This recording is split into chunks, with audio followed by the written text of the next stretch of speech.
Xin chào tất cả các bạn. Giá đậu mình trồng thì hôm nay là đã được 4 ngày rồi thì nó cũng đã dài. Thì bây giờ mình sẽ đi thu hoạch giá đậu.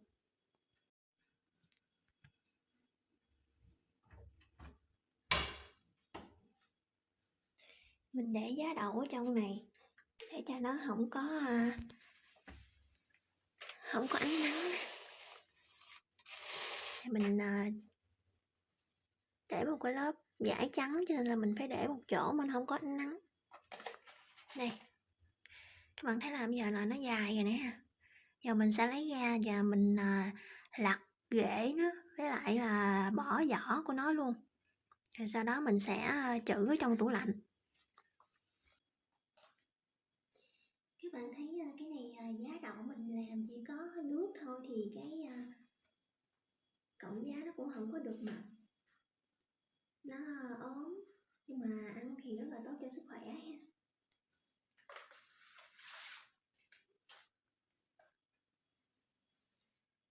Mình lặt hết mấy cái rễ này ra, lặt cái rễ để mà anh Modeno ảnh không có ăn quen á, nhiều khi ảnh không có chịu ăn cái rễ này nên là mình lặt nó ra hết, tốn công chút nhưng mà cho ảnh dễ ăn.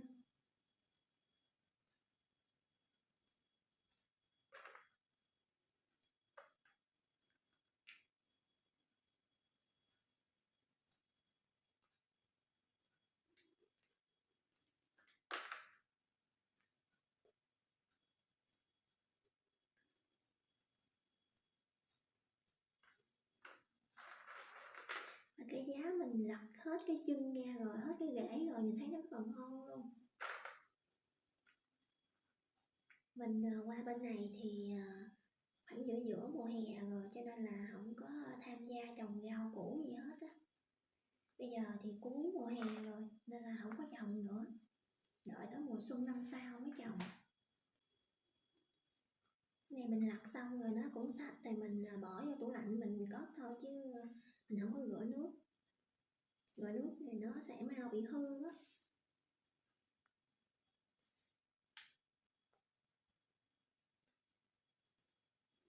Để hôm nay mình kể cho mọi người nghe cái chuyện là hai lúa lần đầu đi máy bay ra nước ngoài nha mọi người.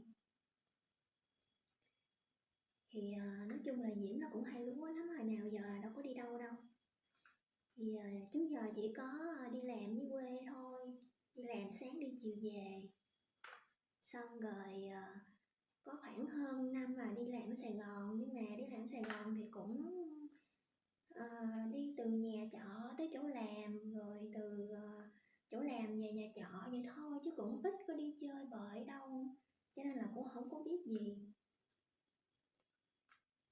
Rồi tới lúc mà làm hồ sơ đi qua bên này rồi á thì tự đi. Giá thì giá máy bay thì anh mua để anh mua cho, nhưng mà các thứ khác thì mình phải là tự thân vận động hết. Rồi đi xin visa thì cũng tự đi, cũng chạy xe lên Sài Gòn rồi tự đi tìm chỗ tự đi hết. Rồi qua bên này thì cũng tự đi luôn. Giống như người ta nói là muốn đi nhanh thì đi một mình, còn muốn đi xa thì đi qua nhà anh Molino vậy đó. Thì mình là vừa muốn đi nhanh vừa muốn đi xa nữa nên là cứ đi mình hết thôi. Đi máy bay lần đầu thì mọi người có hỏi là có sợ không? Thì nói chung là sợ chứ sao không sợ được, sợ lắm. Nào giờ chưa từng đi mà. Thì với nghe người ta kể là lúc máy bay mà cất cánh hạ cánh á, lúc đó đáng sợ lắm. Cho nên là mình cũng gầu. Giờ lúc đó thì quyết tâm làm hồ sơ rồi xong hết rồi mình phải đi thôi chứ đâu có biết làm sao đâu. Thì đi lên Sài Gòn, Diễm đi Sài Gòn với em.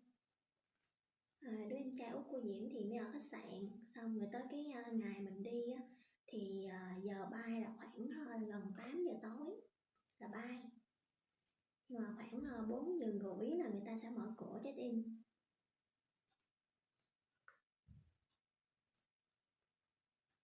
Là 12 giờ là mình phải trả phòng khách sạn rồi, cho nên là 11 giờ mấy là mình trả phòng. Thì đi taxi ra sân bay thì cỡ 12 giờ mấy à. Thì khoảng em mình ở lại với mình khoảng hơn 1 giờ. Thì em nói thôi để nó đón xe khách nó về quê. Thì mình ở lại đó của mình. Nhưng mà đợi từ khoảng tầm 12 giờ mấy mà tới 4 giờ mấy là đợi muốn một gâu luôn á. Thật sự là đợi giật giờ giật dũng ở sân bay á. Thì tới khoảng chừng 2-3 giờ vậy đó. Đó mọi người nha, thì cái đồng hồ báo giờ nó kêu. Mình ngồi mình đợi ở sân bay á, thì anh Molino anh mới hỏi mình là mình có thấy cái bảng hướng dẫn check in ở chỗ cái cửa nào không? Thì mình nói là mình không có thấy. Tại vì khi mà người ta đi vô á, đi ở ngoài chỗ cổng sân bay người ta đi thẳng vô cửa thì người ta sẽ thấy cái bảng điện tử là có hướng dẫn là mình bay chuyến nào thì check in ở chỗ cái cửa nào, cửa số mấy gì đó. Nhưng mà mình thì mình đi kiểu đi ngang nên mình đi phía sau lưng của cái bảng đó rồi nên là không có thấy cái bảng đó. Ảnh mới nói là thôi bây giờ phải kiếm cái bảng đó mới được, mới biết chỗ mà check in. Thì mới kiếm xong thì mới nói với ảnh là bây giờ anh thấy rồi, em ngồi kế bên đó rồi. Thì ảnh vậy thôi ngồi đó đi, đợi đi. Đợi tới khoảng tầm 3 giờ vậy đó. Thì lúc đó là mưa dữ lắm luôn. Thì có một chị chỉ lại chỉ ngồi bằng ghế chỉ đợi chung với mình. Thì cũng hỏi thăm là chị đi đâu vậy đó, thì chị nói là chị đi về bên Canada. Chị cũng bay của Qatar mà chị đi về Canada thì hai chị em mới làm quen với nhau, nói chuyện với nhau. Xong rồi đợi đó một hồi nữa thì có gặp một cô đó nữa. Cô cũng lại cũng ngồi gần đó đợi đi check in á. Thì mới hỏi thăm thì cổ nói là cổ đi về bên Đức. Thì ba cô cháu mới ngồi nói chuyện hỏi thăm rồi. Thì mình cũng nói là mình lần đầu tiên mình đi máy bay vậy đó. Thì cô ở bên Đức với lại cái chị đó mới nói là thôi để đi rồi mình hướng dẫn cho, để cô với chị hướng dẫn cho. Thì tới khoảng 4:30 là người ta mở cửa check in. Thì vô check in rồi các kiểu. Hành lý của mình thì mình đem theo cũng không có nhiều không. Và mình có đem theo mấy cái vật dụng bằng kim loại, ví dụ như mình có đem theo móc tay nè, rồi nhíp nè, rồi cây để nằm mụn nè mọi người. Tại vì mấy cái đồ dùng cá nhân mình không có muốn nhờ người ta qua đây rồi nhờ người ta mua này nọ thì thấy cũng phiền nên là mình đem theo. Thì tới cái lúc mà kiểm tra chỗ người ta soi hành lý thì người ta thấy cái kim loại đó. Thì cái anh đó anh mới hỏi là cái túi này là của ai? Thì mình mới nói là của mình. Thì mình mới lại mình chủ động mình nói với anh là anh thấy kim loại phải không? Thì để em lấy ra cho anh coi.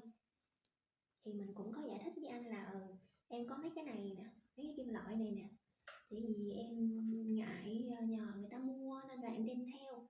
Anh coi cái gì mà em đem theo được thì em đem, còn không thì em bỏ lại. Thì anh nói là từ từ để đi rồi anh kiểm tra.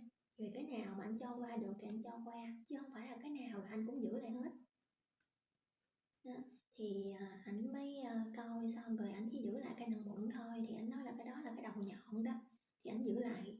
Còn mấy cái kia thì cái đầu nó tù, nó không có nhọn nên là ảnh cho qua. Thì mình đi thì mình đem theo mấy cái nón lá nữa. Xong rồi qua mấy cái chỗ kiểm tra, người ta mới nói với mình là giờ phải bỏ lại cái nón lá. Cái lúc đó mình cũng hơi ngớ người nữa, mình nói vậy thì không có đủ để mà mình đem làm quà. Thì sau đó thì người ta mới nói với mình là người ta nói chơi thôi chứ người ta không có nói thiệt. Đó.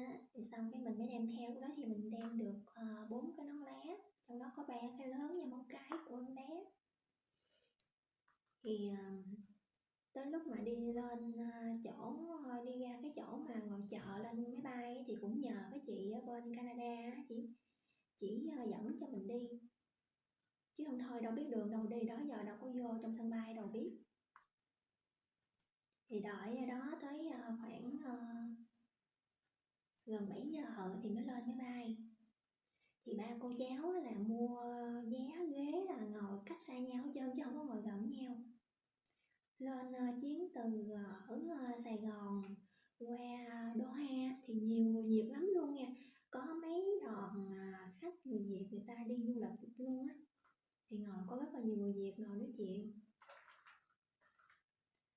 Tới qua tới bên Doha là tới mình coi giờ trong vé máy bay á, là khoảng 11 giờ rưỡi. Thì lúc đầu tính là 11 giờ rưỡi là giờ của mình không hà. Ai dè đâu là 11 giờ rưỡi là giờ của bên Doha, mọi người, của bên Qatar. Lúc đó khoảng 4-5 giờ Việt Nam mình.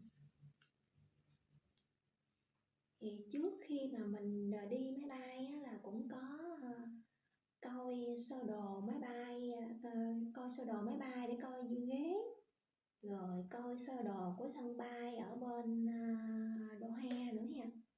Coi rất là kỹ luôn, mình coi ở cửa nào đi chỗ nào rồi này nọ đó. Nhưng mà người tính đâu có bằng trời tính đâu. Lúc mà mình lại chỗ sân bay Tân Sơn Nhất, người ta đưa cho mình 2 cái thẻ lên máy bay. Thì cái thẻ mà lên máy bay ở chỗ Tân Sơn Nhất á, thì người ta có ghi cái cửa lên máy bay cho mình. Còn qua tới Doha người ta không có ghi. Người ta kêu là qua tới bên đó rồi hỏi, người ta sẽ cho mình cái thông tin đó. Rồi tới lúc mà xuống sân bay Doha rồi đó, thì mình thấy trong cái vé thì nó có ghi là 0 giờ 40 là bắt đầu lên máy bay. Rồi 1 giờ 40 là máy bay cất cánh. Thì xuống máy bay là có xe buýt nó đón mình, chứ mình không có đi vô cái cửa nào thẳng hết trơn. Tại vì từ cái chỗ mà máy bay lên, chỗ mà máy bay đáp xuống á, tới cái chỗ mà mình ngồi chờ chuyến tiếp theo là nó cách xa nhau. Chứ mình không có di chuyển đi bộ được, có xe chở mình đi. Thì xe chở đi tới đó, bỏ xuống rồi thì mình đâu có biết đường đâu. Cái chị mà chỉ về bên Canada thì chị phải ở đợi tới gần tới sáng chị mới bay chuyến tiếp theo. Hơn một cái là có cái cô ở bên Đức đó là cổ bay liền, cổ bay về bên Đức liền luôn với mình. Thì cổ mới nói là thôi để đi theo cổ đi. Thì cổ dẫn cho mình đi. Hơn cái là vậy á. Thì bắt đầu tới xe buýt nó dừng xuống. Nó dừng vô cái chỗ mà để mình chờ chuyến tiếp theo á. Thì lúc đó mình mới coi giờ của ở chỗ sân bay đó đó. Là nó 0 giờ 10 phút rồi. Tức là chỉ còn có nửa tiếng đồng hồ nữa để mà hỏi tìm thông tin cái cửa lên máy bay. Còn nửa tiếng đồng hồ thôi. Thì hai cô cháu là mới đứng xếp hàng đợi. Thấy người ta có nguyên một cái dãy gì nè. Có những cái nhân viên của hãng Qatar người ta ngồi đó. Người ta giải đáp thông tin cho khách hàng. Thì hai cô cháu mới đứng xếp hàng. Thì đứng xếp hàng cho đã rồi đợi tới cái lượt của mình á, thì cái cô nhân viên chỗ đó cô nói là cô nghỉ rồi, cô không có giải đáp thông tin nữa, cô nghỉ rồi. Trời ơi thiệt tình chứ. Rồi bắt đầu mới qua bên cái chỗ bên hàng khác đứng xếp hàng nữa. Rồi bắt đầu nói thôi bây giờ cô mới nói là thôi giờ mà đợi xếp hàng hoài như vậy là trễ giờ rồi. Giờ là tự đi kiếm mấy cái bảng nó hiện thông tin lên đi. Hiện thông tin cái chuyến bay tiếp theo của mình á. Thì mới đi kiếm. Thì mấy cái bảng thông tin đó nó chạy rất là nhanh mọi người. Tại vì cái chỗ sân bay Doha là nó trung chuyển rất là nhiều chuyến bay luôn. Cho nên là thông tin của nó nhanh lắm, mình đọc không kịp. Đọc không kịp trơn á. Xong rồi cái cổ mới dẫn cho mình đi lại một cái bàn của nhân viên khác nữa, ở chỗ khác, lại hỏi thông tin chuyến bay. Thì cái anh nhân viên đó ảnh mới nói là coi ngoài cái bảng điện tử đó đi. Thì cổ mới nói là không có được, coi ở ngoài đó không có thấy thông tin. Thì anh thấy gì anh mới kiểm tra cho, rồi xong rồi anh ghi cái cửa lên máy bay của chuyến tiếp theo cho hai cô cháu. Mừng lắm. Cô đó thì cổ hay đi bằng hãng Lotte, thì cổ gành đường đi chỗ nào vậy đó, thì cổ dẫn cho mình đi. Thì mai nhờ vậy chứ không thôi là không biết làm sao luôn á.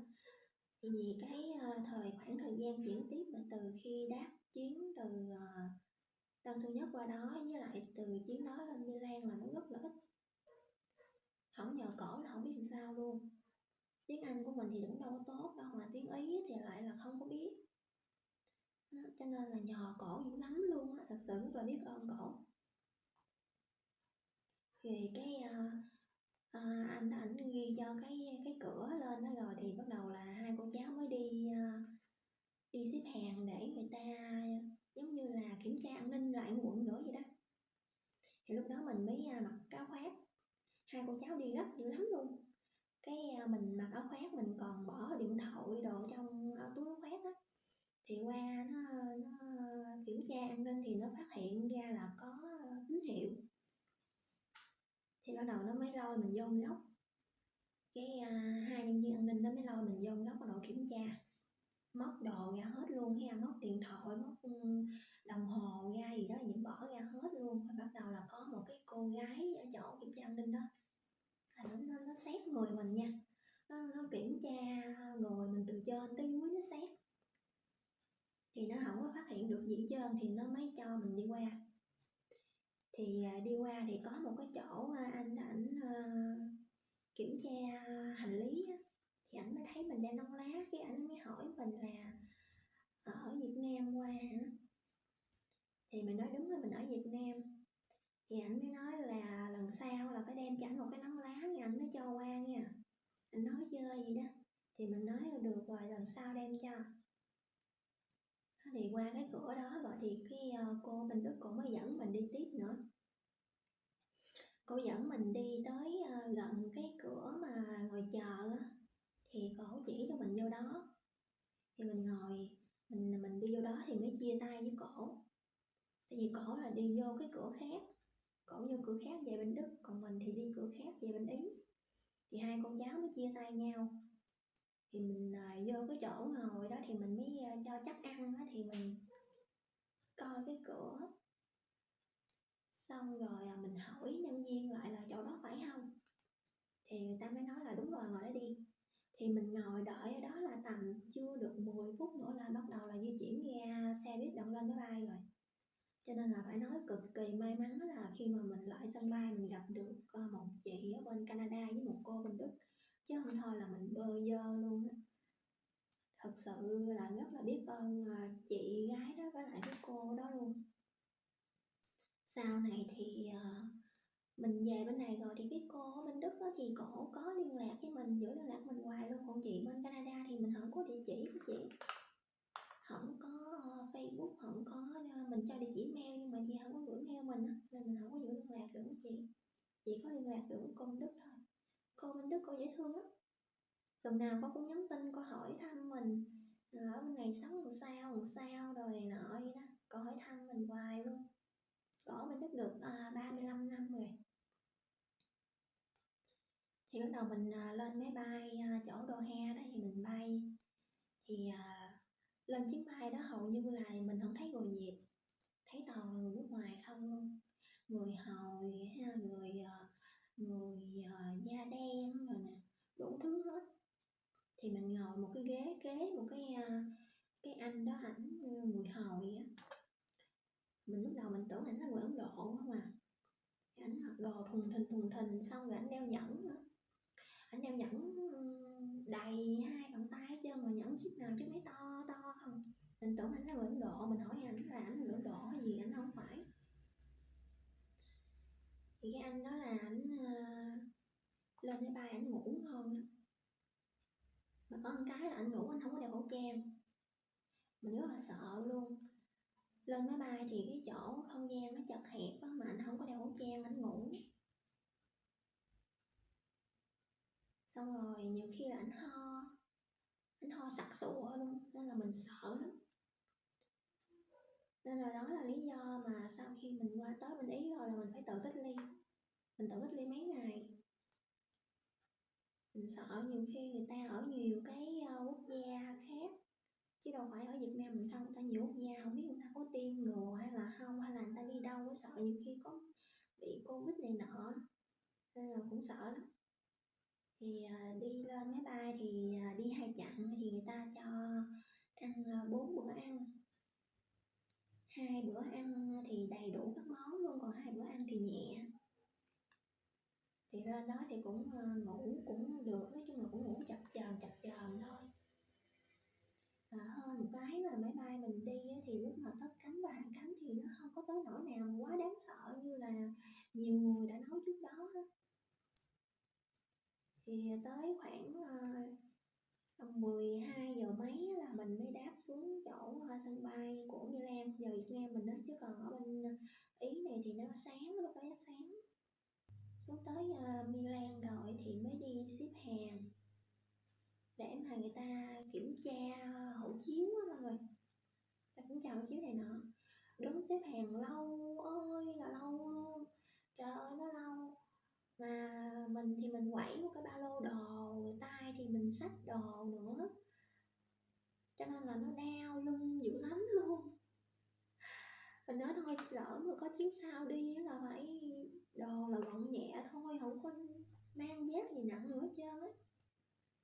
Đứng chờ là nhích từng người đó, đông lắm mà cứ đợi nhích từng người để người ta kiểm tra hộ chiếu. Thì kiểm tra hộ chiếu rồi xong hết rồi thì bắt đầu đi lấy hành lý. Đợi ra bưu chuyền lấy hành lý. Ra xong thì vừa ra ngoài thì anh Moreno anh đón. Mừng lắm. Mới ra thì anh đón thì cỡ lúc đó chắc khoảng 7 giờ ngoài 8 giờ ở bên Ý. Ở Việt Nam mình là khoảng gần 1 giờ rồi. Ở Việt Nam gần 1 giờ.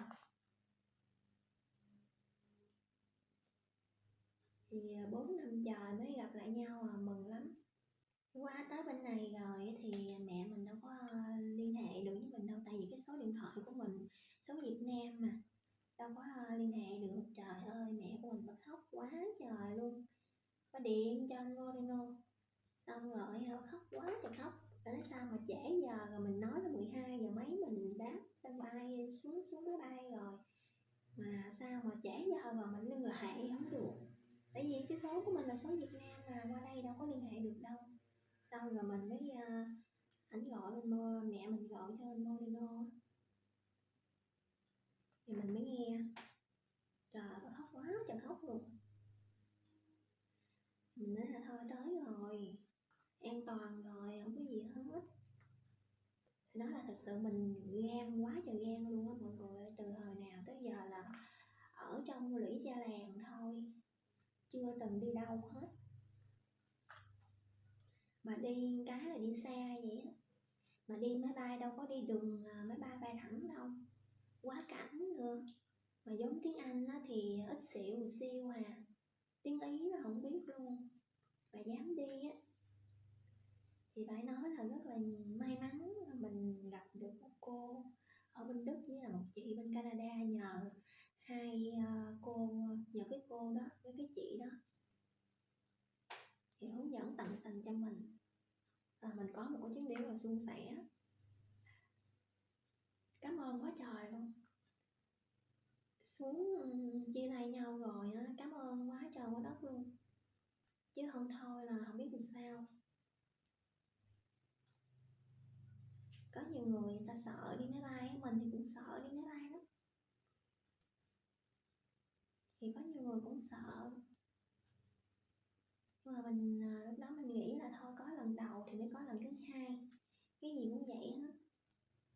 Có lần đầu thì mới có được lần thứ hai chứ, cái gì mình cũng không dám, cũng sợ hết thì sao không có làm được. Cho nên là cố gắng. Cũng rất là may thì chuyến đi đầu tiên thì cũng suôn sẻ. Chỉ có điều mình hơi tiếc một cái là mình đi qua đây lần đầu tiên thì không có kinh nghiệm, không có đem theo đồ đạc gì hết trơn. Đồ ăn đồ của Việt Nam là mình không có đem theo, chỉ đem quần áo đồ vật dụng cá nhân đồ này nọ thôi, chứ không có đem đồ ăn Việt Nam gì hết. Thì nhiều khi mình cũng sợ mình không có kinh nghiệm, mình đem đồ ăn thức uống này nọ, người ta kiểm tra, sợ nhiều khi người ta phạt vạ này nọ. Có những cái loại mà không có được phép mang theo thì sợ mình không biết, mình mang tầm bậy tầm bạ thì người ta phạt mình, cho nên là thôi chắc ăn là không có đem theo gì hết, chỉ đem theo quần áo với lại vật dụng cá nhân một ít thôi. Thì lần đầu tiên hai đứa đi máy bay thì cũng suôn sẻ. Nay vừa lật giá vừa kể chuyện cho mọi người nghe thấy mau ghê à. Mới đây là lật xong hết rồi nè, còn mấy cộng nữa là xong hết rồi. Cái này đậu xanh hạt tốt lắm nè các bạn, nó lên hết trơn luôn á, không có sót hột nào hết trơn. Có cây thì nó lên ngắn, có cây nó lên dài nhưng mà nó không có sót hột nào hết, không có bị hột đá, lên hết trơn luôn.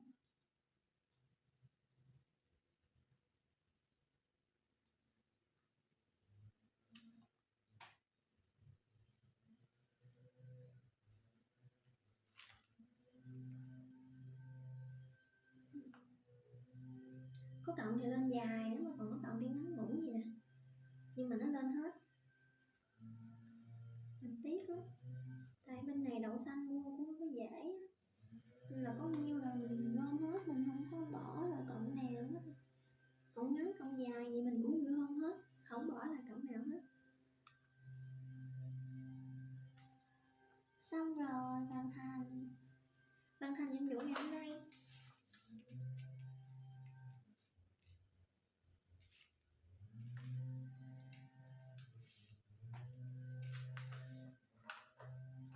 Nè, mọi người thấy là cái giá nhìn mình lật xong rồi á, mình thấy nó ngon lắm luôn á nha. Đây là chất lượng luôn á.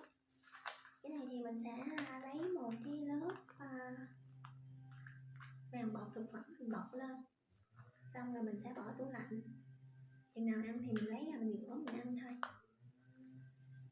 Thì hôm nay thì mình cũng hoàn thành công việc rồi, thì tạm biệt tất cả các bạn nha.